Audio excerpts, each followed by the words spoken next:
Good morning students.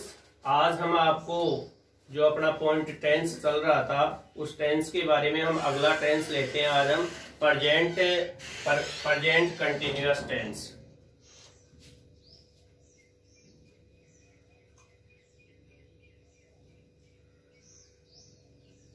Present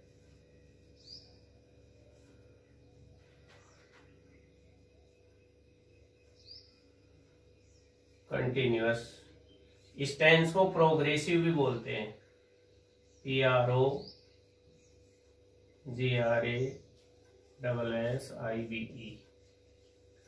progressive tense.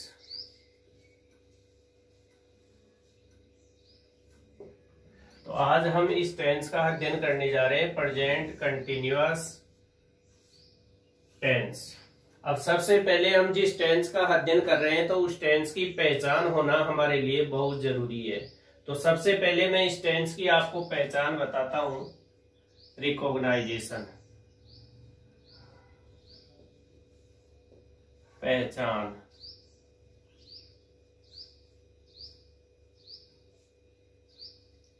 इस tense की पहचान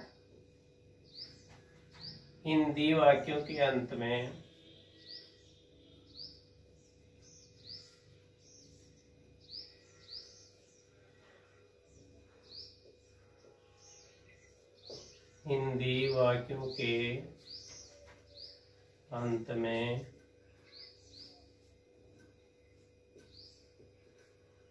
रहा है, रही है,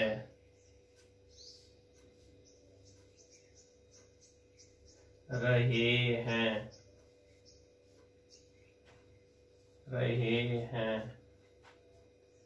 रहा हूं, हुआ है,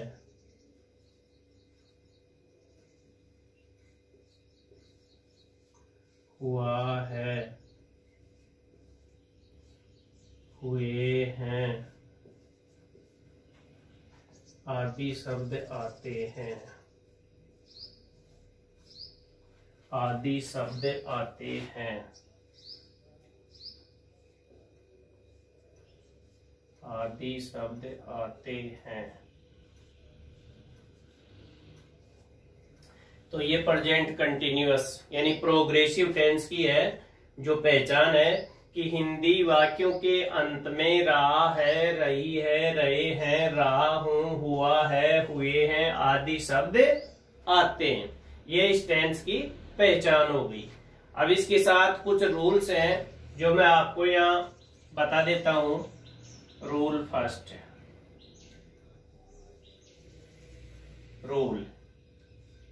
रूल फर्स्ट।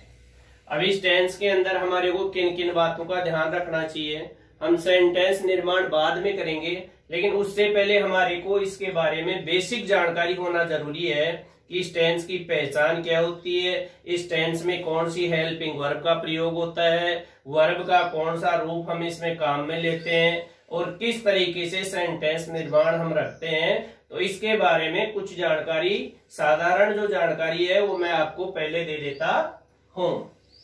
तो साधारण जानकारी ये अपनी पहचान हो गई। इसके बाद में हम साधारण जानकारी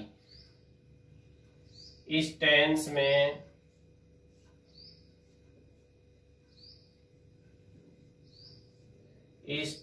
में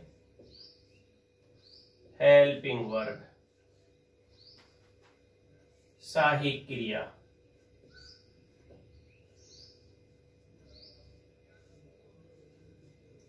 इस टेंस में सहायक क्रिया इज, एम, आर का प्रयोग होता है,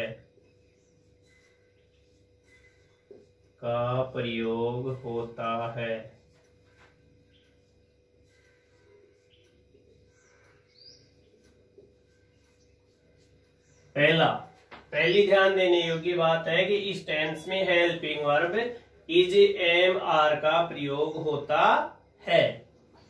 दूसरा नियम,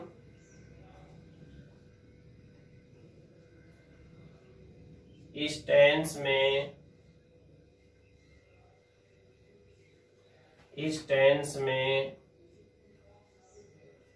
मेन वर्ब की फर्स्ट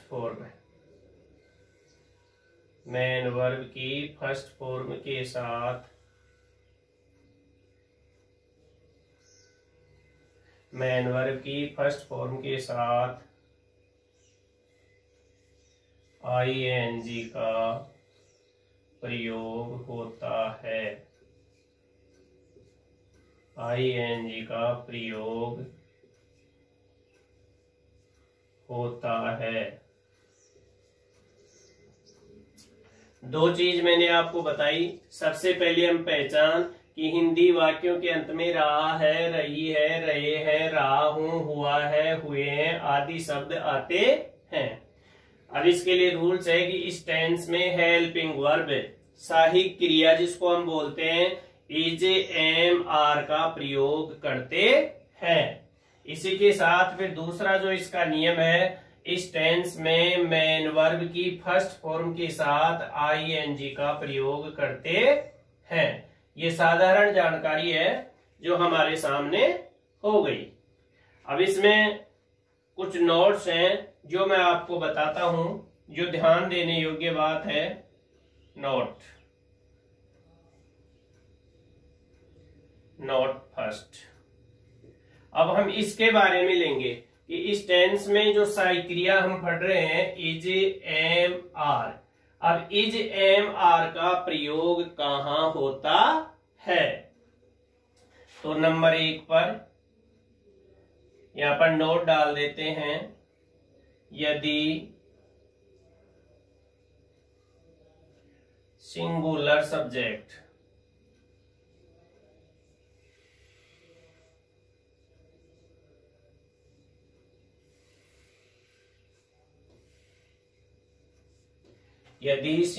सब्जेक्ट हो तो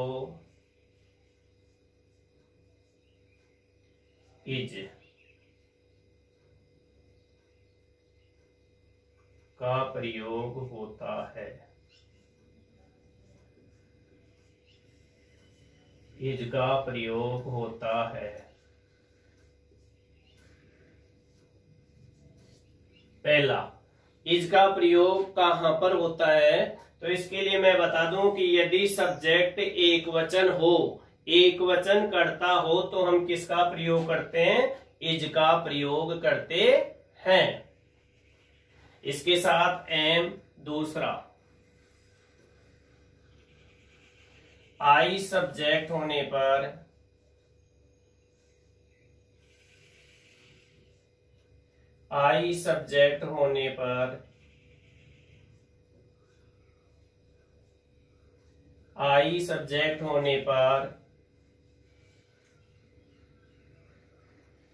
एम का प्रयोग होता है। आई सब्जेक्ट होने पर एम का प्रयोग होता है। दूसरी चीज, एम का बता दिया, एम का प्रयोग सिर्फ आई के साथ होता है। इसके साथ तीसरा है आर, कि आर जो हेल्पिंग वर्ब है, इसका प्रयोग हम कहां पर करें? तो तीसरी चीज है इसमें, यदि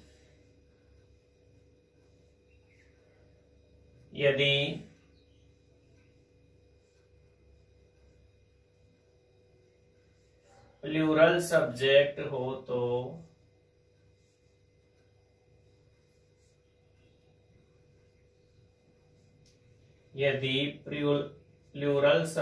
हो तो आर का प्रयोग करते हैं। आर का प्रयोग करते हैं।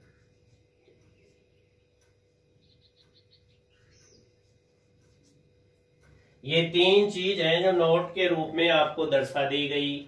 सबसे पहले मैंने बताया कि हिंदी वाक्यों के अंत में रहा है, रहिए, रहे, रहा हूं, हुआ है, हुए हैं आदि शब्द आते हैं। इसके बाद में हमको जो ध्यान देने योग्य बात है कि रूल्स में कि सबसे पहले कि इस टेंस में प्रेजेंट कंटिन्यूअस टेंस में कौन सी हेल्पिंग वर्ब का प्रयोग होता है। तो मैंने आपको बताया कि इस टेंस में हेल्पिंग वर्ब सहायक क्रिया इज, एम, आर का प्रयोग होता है। फिर इसके साथ में मैंने आपको बताया कि इस टेंस में मेन वर्ब जो मुख्य क्रिया होती है, मेन वर्ब की जो फर्स्ट फॉर्म होती है उसके साथ आईएनजी का प्रयोग करते हैं या आईएनजी का प्रयोग होता है। इसके बाद में हमारे सामने ये चीज आई कि हमारे सामने हेल्पिंग वर्ब 3 है, इज, एम, आर। तो हम जब टेंस में हम इसका सेंटेंस निर्माण करें, इसका प्रयोग करें, तो इज का प्रयोग कहां पर करें, एम का प्रयोग कहां पर करें और आर का प्रयोग कहां पर करें। तो इसके लिए नोट के रूप में मैंने 3 चीज तीनों के लिए बता दी। मैं आपको बताना चाहता हूं कि यदि सिंगुलर सब्जेक्ट हो, एक वचन करता हो, तो हम इज का प्रयोग करते हैं। तो पहला हो गया कर्ता एक वचन होना चाहिए, तो उसके लिए हम इज सहायक क्रिया का प्रयोग करेंगे। एक वचन कर्ता कौन सा, थर्ड पर्सन, जैसे ही, सी, इट, ये एक वचन कर्ता या नेम जो भी है एक वचन करता है, सिंगुलर सब्जेक्ट है, तो हम इसका प्रयोग करते हैं। और यदि आई करता है, आई सब्जेक्ट है, तो उसके लिए हम एम का प्रयोग करते हैं। और यदि प्लूरल सब्जेक्ट है तो हम आर का प्रयोग करते हैं। प्लूरल सब्जेक्ट कौन से, यू, वी, दे। तो ये प्लूरल सब्जेक्ट होने पर हम इनके साथ आर का प्रयोग करते हैं। तो ये जानकारी हमारे सामने, जो इसकी पहचान है, जो इसके नियम है, हमारे सामने स्थिति बिल्कुल स्पष्ट हो गई। अब हम यहाँ पर एक एक प्रकार के वाक्य का अध्ययन करेंगे। सबसे पहले हम साधारण जो एफर्मेटिव सेंटेंस है उसके बारे में यहाँ पर हम अध्ययन करेंगे। तो सबसे पहला सेंटेंस, सबसे पहला प्रकार का वाक्य है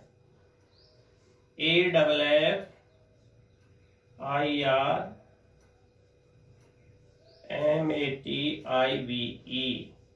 एफर्मेटिव सेंटेंसेज।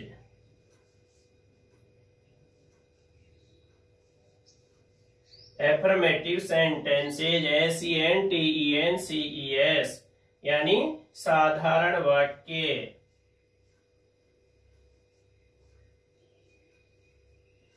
साधारण वाक्य,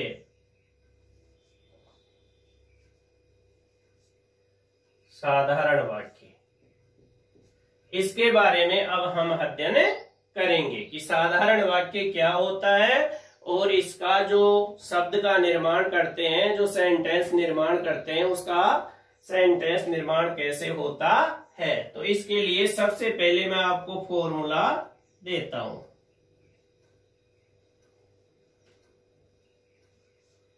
फॉर्मूला,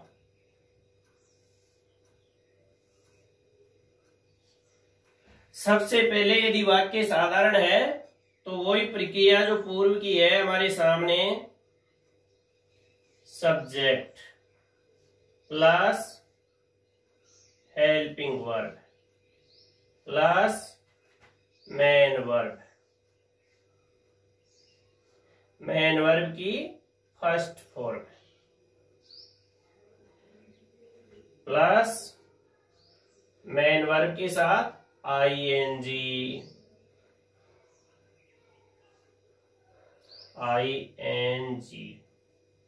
ये इसके साथ जोड़ेंगे मेन वर्ब के साथ।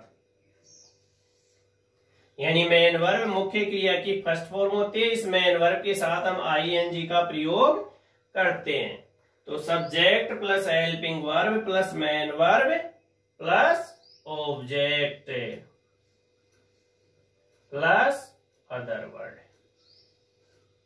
ये जो अपना सूत्र है इसके आधार पर हम इसका ट्रांसलेट करेंगे। तो मैं उदाहरण अभी आपके सामने रखता हूं। एग्जाम्पल,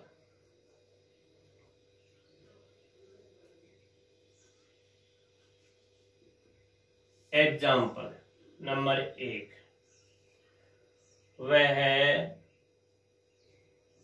एक पत्र लिख रहा है। पहला अपना सेंटेंस है कि वह एक पत्र लिख रहा है। दूसरा और दे देता हूं, वे खेल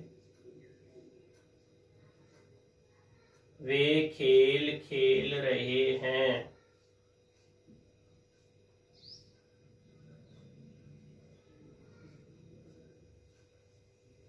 वे खेल खेल रहे हैं। अब यह दो वाक्य हैं आपके पास कि वह एक पत्र लिख रहा है। तो हम इसका ट्रांसलेट करने के लिए सबसे पहले क्या देखेंगे कि वाक्य है जो कौन से टेंस का है। तो इसके लिए हम टेंस की पहचान के लिए है रहा है। क्या है? रहा है। इससे क्या पता चल गया हमारे को कि वाक्य है जो प्रेजेंट कंटिन्यूअस टेंस का है। मैंने आपको यही पहचान बताई कि हिंदी वाक्यों के अंत में रहा है, रही है, रहे हैं, रहा हूं आदि शब्द आए तो वाक्य प्रेजेंट कंटिन्यूअस टेंस का होता है। तो ये चीज हमारे सामने टेंस की पहचान है जो हमने कर ली। इसके बाद में हम जो सेंटेंस है इसमें अलग अलग छटनी करेंगे कि इसमें सबसे पहले देखते हैं सब्जेक्ट क्या है, वह। ये क्या है? सब्जेक्ट। और ये क्या है? Main verb. क्या है? मेन वर्ब, मुख्य क्रिया। और ये क्या है? ऑब्जेक्ट। सारे चीजों की हमारे पास पहचान हो गई, यानी पूरा वाक्य है जो हमने पहचान लिया। तो अब आइए हम अपने फॉर्मूले के आधार पर हम इसका अनुवाद करते हैं। तो सबसे पहले हमारे को अंग्रेजी किसकी बनानी होती है? सब्जेक्ट की, क्योंकि यही शब्दों का निर्धारण का क्रम होता है। SVOCA, ये जो शब्दों का क्रम है ये यही होता है, SVOCA। इस क्रम के आधार पर ही हम शब्दों का निर्धारण करते हैं। तो सबसे पहले हम अंग्रेजी किसकी रखेंगे? सब्जेक्ट, कर्ता। अब इस वाक्य में कर्ता क्या है? वह एक पत्र लिख रहा है। तो पत्र लिखने वाला कौन है? वह है। तो सबसे पहले हम अंग्रेजी बढ़ाते हैं कर्ता, ही। सब्जेक्ट फॉर्मूले के आधार पर बना लिया। इसके बाद में हम रखते हैं हेल्पिंग वर्ब। तो मैंने आपको ऊपर यहां लिखाया कि इस टेंस में helping verb is, am, are का प्रयोग होता है। अब 3 हेल्पिंग वर्ब है, लेकिन अब यहाँ पर हम डिसीजन करेंगे कि यहाँ पर कौन सी हेल्पिंग वर्ब का प्रयोग होगा।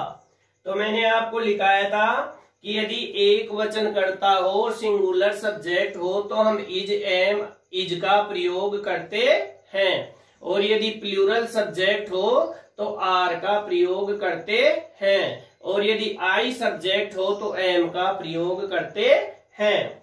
तो यहाँ पर हमारा सब्जेक्ट कौन है? इज। ये सिंगुलर सब्जेक्ट है, इज।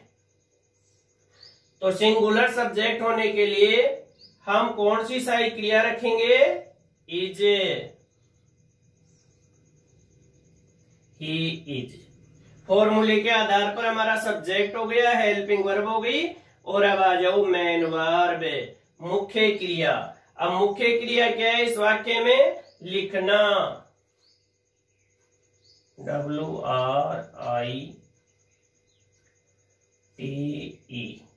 अब आप इसको नियम से देखिए, ये लिखना है ना। अब हम राइट के साथ क्या जोड़ेंगे? ING का प्रयोग करेंगे। तो अब जब हम इसके साथ आईएनजी का प्रयोग चेंज करेंगे तो ये वर्ब का रूप है जो चेंज हो जाएगा। तो ही इज राइटिंग,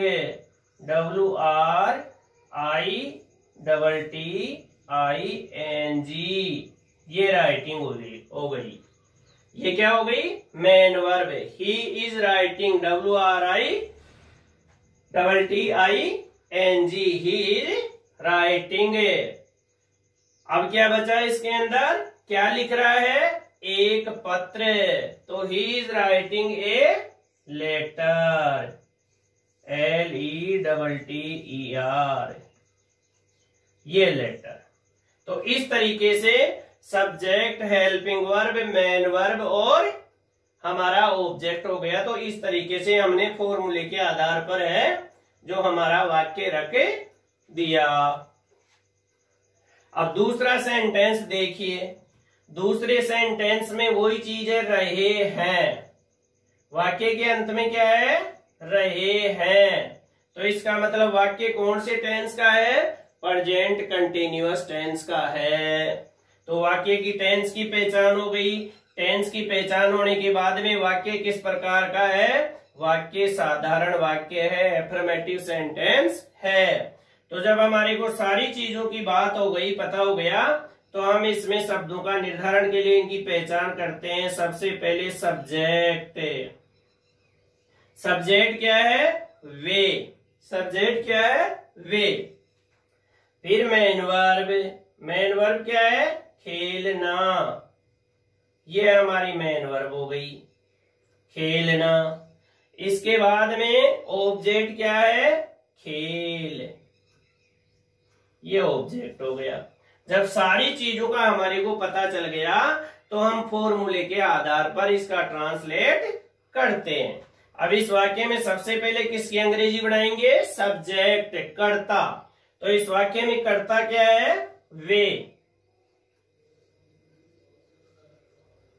दे रख दिया। इसके बाद में अब हम रखेंगे यहाँ पर helping verb.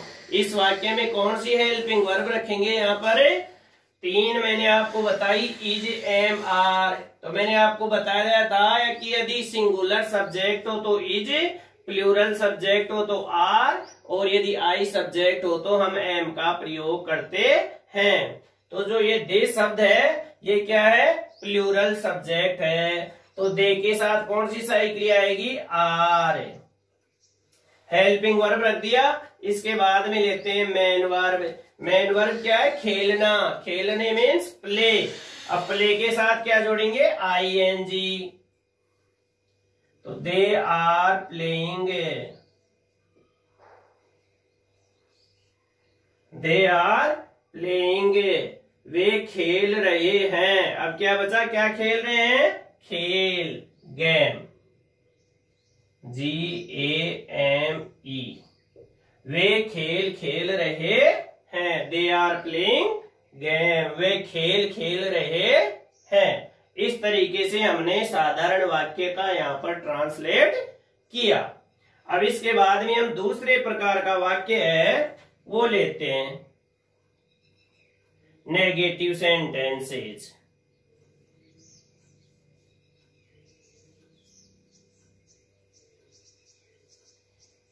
NEGATIVE, negative sentences.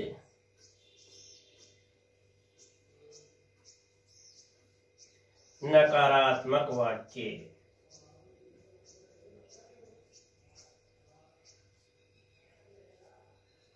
नकारात्मक वाक्य।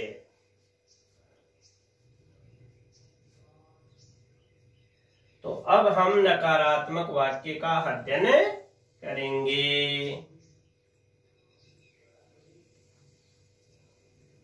अब मैंने पूर्व में आपको बताया था वाक्य नकारात्मक कब हो जाता है। मैंने बताया था कि जब हिंदी वाक्य के अंत में नहीं शब्द का प्रयोग होता है तो वाक्य नकारात्मक हो जाता है। और यदि अंग्रेजी सेंटेंस में यदि नॉट शब्द का प्रयोग किया हुआ है तो वाक्य क्या है? नकारात्मक है।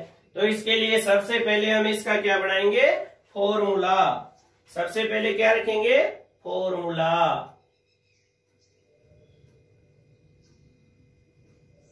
सबसे पहले रखते हैं फॉर्मूला। तो सबसे पहले हम रखेंगे सब्जेक्ट, क्या रखेंगे, कर्ता। कर्ता के बाद में क्या रखेंगे, हेल्पिंग वर्ब। हेल्पिंग वर्ब के बाद में क्या रखेंगे, वाक्य क्या है, नेगेटिव। तो वाक्य नेगेटिव है तो हम यहाँ पर किसका प्रयोग करेंगे, नॉट का प्रयोग करेंगे। ये वाक्य नेगेटिव हो गया। Subject helping verb not plus main verb. Main verb के साथ क्या लगाएंगे, ING plus object plus other word. ये हमारा नेगेटिव का फॉर्मूला हमने रख दिया। अब मैंने आपको बताया था जब भी इंग्लिश का कोई सेंटेंस हो और हमारे को पहचान करनी हो कि वाक्य किस प्रकार का है, तो हम सबसे पहले ये देखते हैं कि वाक्य में नोट का प्रयोग हुआ है। और नोट का प्रयोग कहाँ होता है, मेन वर्ब और हेल्पिंग वर्ब के बीच में नोट का प्रयोग होता है। अब है एग्जाम्पल देखते हैं हमें। एग्जाम्पल,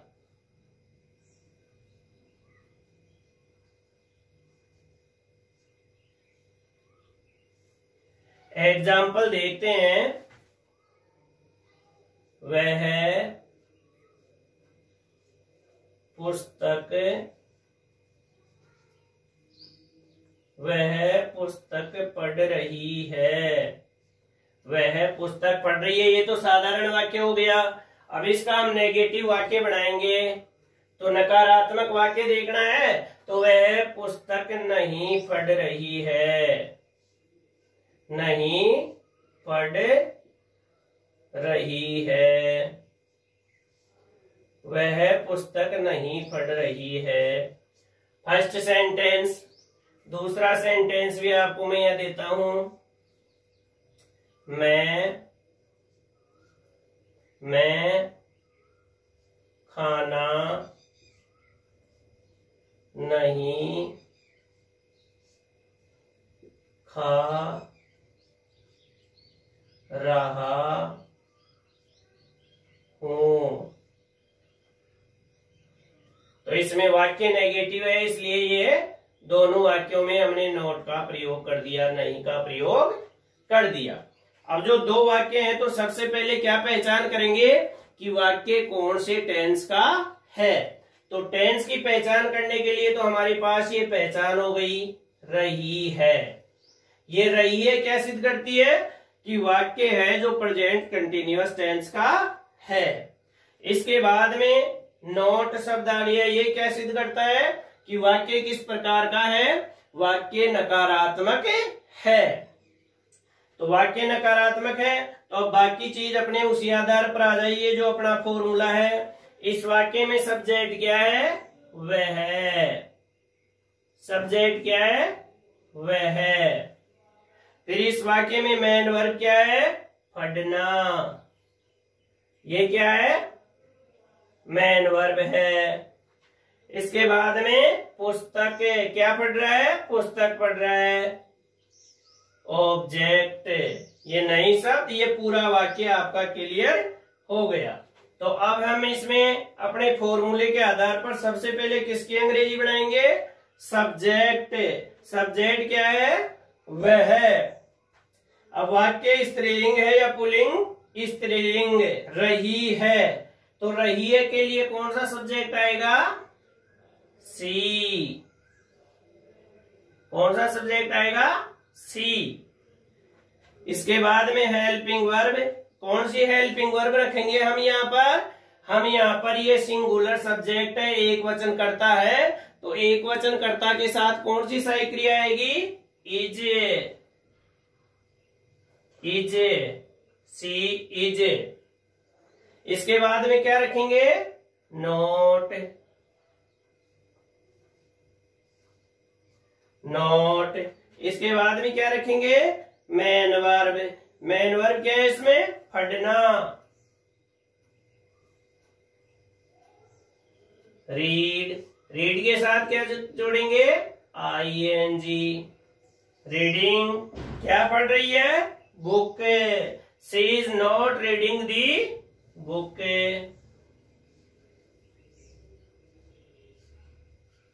वह पुस्तक नहीं पढ़ रही है। सारी चीज जो हमने फॉर्मूले के अंदर रखी, सब्जेक्ट आ गया, हेल्पिंग वर्ब आ गई, नोट का प्रयोग हो गया, मेन वर्ब आ गई, मेन वर्ब के साथ ING का प्रयोग हो गया, और लास्ट में हमने ऑब्जेक्ट रख दिया। तो इसका शुद्ध ये हो गया, she is not reading the book. तो ये हो गया हमारा नकारात्मक वाक्य। अब जो तीसरे प्रकार का वाक्य है, जिसके लिए हम यहाँ पर आपके लिए चल रहे हैं, तीसरे प्रकार का वाक्य जो मैं आपको दे रहा हूं यहाँ, इंटेरोगेटिव वाक्य। तीसरे प्रकार का sentence interrogative, INTERROGATIVE,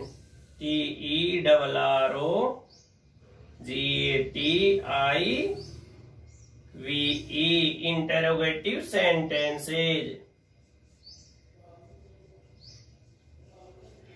SENTENCES sentences, यानी प्रश्नवाचक वाक्य।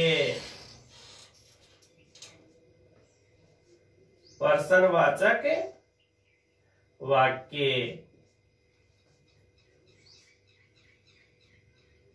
तो इसके बारे में हम यहाँ पर अध्ययन करेंगे, इंटेरोगेटिव सेंटेंसेज। तो इंटेरोगेटिव सेंटेंस यानी प्रश्नवाचक वाक्य क्या होता है कि वाक्य है, जो सेंटेंस है, हिंदी का जो वाक्य है वो क्या से चालू होता है, और वाक्य के बाद में क्वेश्चन मार्क होता है। यदि ये चीज वाक्य के अंदर होती है तो हमारे को समझ लेना चाहिए कि वाक्य इंटेरोगेटिव है। तो सबसे पहले हम इसका फॉर्मूला रख लेते हैं।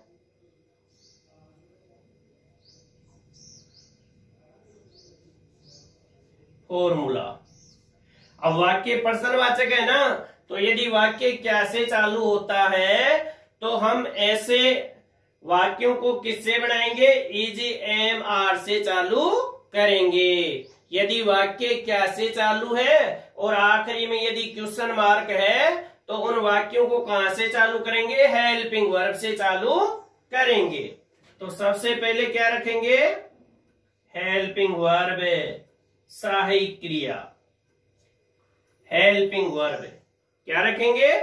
सहायक क्रिया। फिर इसके बाद में सब्जेक्ट, सब्जेक्ट के बाद में मेन वर्ब, मेन वर्ब के साथ क्या जोड़ेंगे? ING। इसके बाद में ऑब्जेक्ट, ऑब्जेक्ट के बाद में अदर वर्ड, जो भी अन्य है उनकी अंग्रेजी रख देते हैं। तो helping verb, subject, main verb, object और अदर वर्ड। इसी प्रकार इन वाक्यों में यदि क्वेश्चन वर्ड आ जाए तो हम उसका कैसे रखें, उसका हम निर्माण कैसे करें। तो यदि क्वेश्चन वर्ड आता है तो इसके लिए मैं आपको बता दूं कि जिस हिंदी के वाक्य में यदि क्वेश्चन वर्ड है तो क्वेश्चन वर्ड को हम पहले रख देते हैं, बाकी का वाक्य ज्यों का त्यों ही लिख देते हैं और आखिरी में क्वेश्चन मार्क लगा देते हैं। तो ये इसका फॉर्मूला हो गया। सबसे पहले यदि प्रश्नवाचक वाक्य है तो हम सबसे पहले हेल्पिंग वर्ब को पहले ले लेते हैं, बाकी का जो क्रम होता है वो ज्यों का त्यों ही होता है। और यदि वाक्य में क्वेश्चन वर्ड दिया हुआ है तो क्वेश्चन वर्ड को हम सबसे पहले ले लेते हैं और बाकी का जो क्रम है उसको ज्यों का त्यों ही रख देते हैं। अब एग्जाम्पल के तौर पर देखिए, एग्जाम्पल,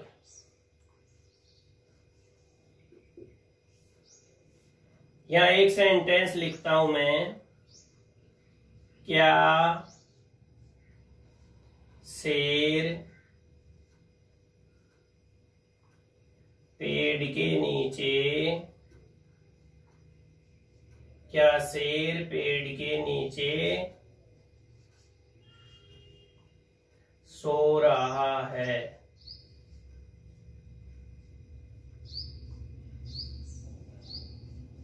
क्या शेर पेड़ के नीचे सो रहा है? First sentence. एक और देता हूं मैं आपको। रोहित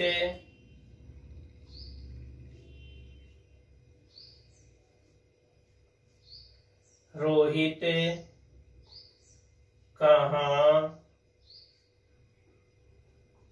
रोहित कहाँ जा रहा है? ये दो सेंटेंस देखिए। अब सबसे पहले हम क्या करेंगे, जब हमारे पास वाक्य आ गए, हिंदी के वाक्य हैं, तो सबसे पहले क्या करेंगे, पहचान। हिंदी वाक्य के अंत में क्या है, रहा है। इसका मतलब वाक्य कौन से टेंस का है, प्रेजेंट कंटिन्यूअस टेंस का है। फिर वाक्य किससे चालू हो रहा है, क्या से, और आखिरी में क्या है, क्वेश्चन मार्क। दो चीज हो गई ना, कि वाक्य क्या से चालू हो रहा है और आखिरी में क्वेश्चन मार्क है। तो ये पता चल गया कि वाक्य किस प्रकार का है, इंटेरोगेटिव। इन दोनों चीजों से ये सिद्ध होता है कि वाक्य इंटेरोगेटिव है। अब इसकी बाकी पहचान करो। इस वाक्य में सब्जेक्ट क्या है, शेर। सब्जेक्ट क्या है, शेर। तो सबसे पहले अंग्रेजी सब्जेक्ट, उसके बाद में मेन वर्ब क्या है, सोना, सो रहा है। ये मेन वर्ब हो गई साहब, हो गई। अब शेर कहाँ सो रहा है, पेड़ के नीचे। तो ये हमने वाक्य की पहचान कर ली। तो सबसे पहले हम इसको वाक्य को किससे चालू करेंगे, हेल्पिंग वर्ब से। अब इस वाक्य में हेल्पिंग वर्ब कौन सी आएगी, हेल्पिंग वर्ब के लिए हम सब्जेक्ट को देखेंगे। सब्जेक्ट कैसा है, सिंगुलर है। तो मैंने आपको ऊपर बताया था, यदि सिंगुलर सब्जेक्ट हो तो हम इज का प्रयोग करते हैं। तो यहाँ पर कौन सी सही क्रिया आएगी, इज। इज क्यों आया, क्योंकि सिंगुलर सब्जेक्ट है, इसलिए हम इज से वाक्य को चालू करते हैं। इज हेल्पिंग वर्ब हमने रख दी। फिर रखते हैं हम सब्जेक्ट।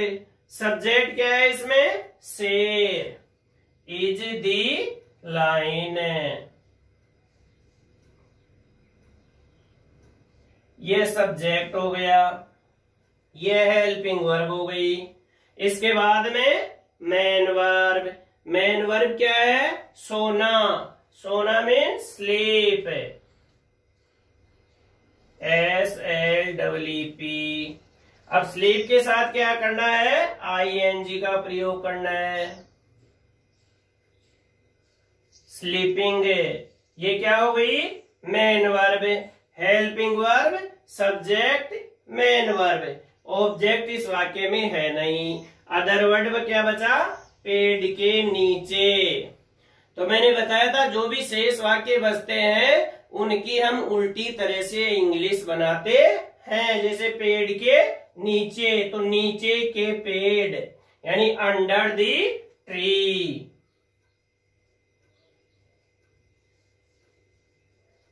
अंडर दी ट्री,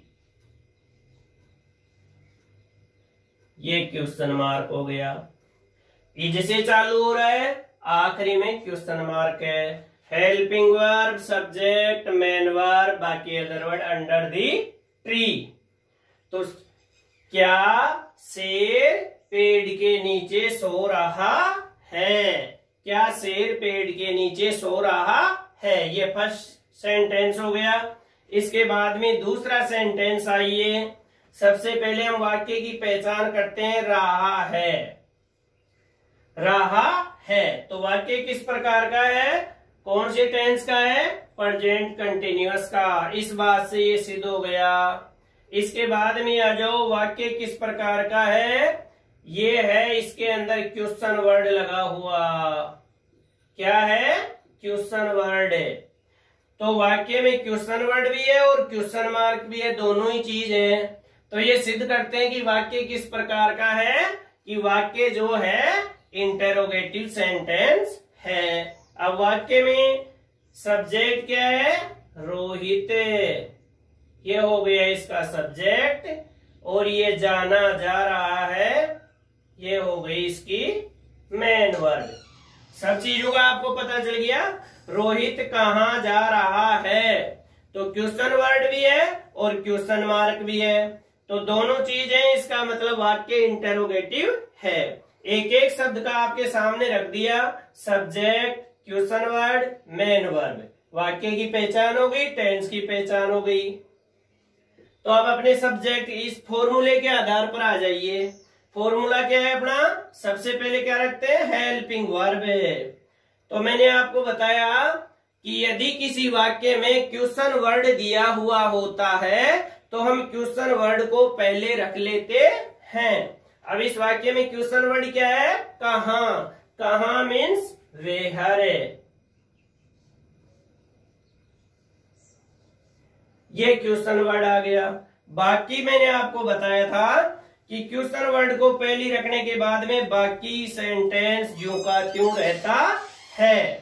तो अब आ जाइए हेल्पिंग वर्ब। हेल्पिंग वर्ब यहाँ पर क्या रखेंगे? सब्जेक्ट को देखेंगे। सब्जेक्ट क्या है? एक वचन। एक वचन है तो कौन सी हेल्पिंग वर्ब आएगी? इजे, वेयर इज। अब क्या आएगा? सब्जेक्ट, रोहित, ये आ गया सब्जेक्ट। वेयर इज रोहित, क्या बचा? सब्जेक्ट आ गया, बची मेन वर्ब गो। गो के साथ क्या जोड़ेंगे? ING, going. ये क्वेश्चन मार्क हो गया। तो सारी चीज हो गई, क्वेश्चन वर्ड हो गया, हेल्पिंग वर्ब हो गई, ये सब्जेक्ट हो गया, और ये मेन वर्ब हो गई। कोई ऐसा सब्जेक्ट है जो इसमें नहीं बना जिसकी हमने ट्रांसलेट नहीं की हो? तो where is Rohit going, Rohit कहाँ जा रहा है। तो ये हमारा इंटेरोगेटिव वाक्य यहाँ पर कंप्लीट हो गया। तो अब एक बार बेसिक मैं आपको बता दूं कि आज हमने जो अध्ययन किया है प्रेजेंट कंटिन्यूअस टेंस। तो प्रेजेंट कंटिन्यूअस टेंस की पहचान क्या होती है? हिंदी वाक्यों के अंत में रहा है, रही है, रहे हैं, रहा हूं, हुआ है, हुए हैं आदि शब्द आते हैं। ये इसकी पहचान हो गई। इसके बाद में इस टेंस में कौन सी हेल्पिंग वर्ब का प्रयोग होता है, हम क्वेश्चन के आधार पर देखते हैं। प्रेजेंट कंटिन्यूअस की पहचान क्या है? हिंदी वाक्यों के अंत में रहा है, रही है, रहे हैं, रहा हूं, हुआ है, हुए हैं आदि शब्द आते हैं। फिर अपना क्वेश्चन बढ़ता है कि प्रेजेंट कंटिन्यूअस टेंस में कौन सी हेल्पिंग वर्ब का प्रयोग होता है? Is, am, are. तो इसमें मैंने आपको बताया कौन सी हेल्पिंग वर्ब लगती है? Is, am, are. अब यहाँ पर इस टेंस में 3 हेल्पिंग वर्ब हैं, तो तीनों को एक साथ तो प्रयोग कर नहीं सकते। तो इसके लिए मैंने आपको नोट में लिखा दिया कि यदि सिंगुलर सब्जेक्ट हो तो इज का प्रयोग होता है, प्लूरल सब्जेक्ट आई सब्जेक्ट हो तो एम का प्रयोग होता है, और यदि प्लूरल सब्जेक्ट हो तो आर का प्रयोग होता है। इस प्रकार हम इन हेल्पिंग वर्ब का निर्धारण करते हैं। इसके बाद में हम जो साधारण वाक्य पढ़ा, नेगेटिव वाक्य पढ़ा, इंटरोगेटिव वाक्य पढ़ा, उन सबके फॉर्मूले मैंने आपको यहाँ दे दिए हैं। तो ये सारी चीज, सारी जानकारी फॉर्मूला सहित और नियम सहित आपको बता दिया। अब घर बैठकर आप इसका अध्ययन करें और अपने घर पर 10-10 सेंटेंस एफर्मेटिव, नेगेटिव और इंटरोगेटिव सभी स्टूडेंट्स है जो 10-10 सेंटेंस कल आप अपनी नोटबुक में हल करके लाएंगे, और वो कल है जो मैं यहाँ पर आपसे बोर्ड के ऊपर चेक करूंगा और आपसे खुद से हल करवाऊंगा। तो ये आपको काम करना है कि कल आप जब भी आओ तब हर प्रकार के वाक्य के 10-10 वाक्य आप खुद बनाकर लाओगे। और अब आज हमारा पॉइंट मैं यहीं पूरा करता हूं। इसके साथ ही जय हिंद, जय भारत।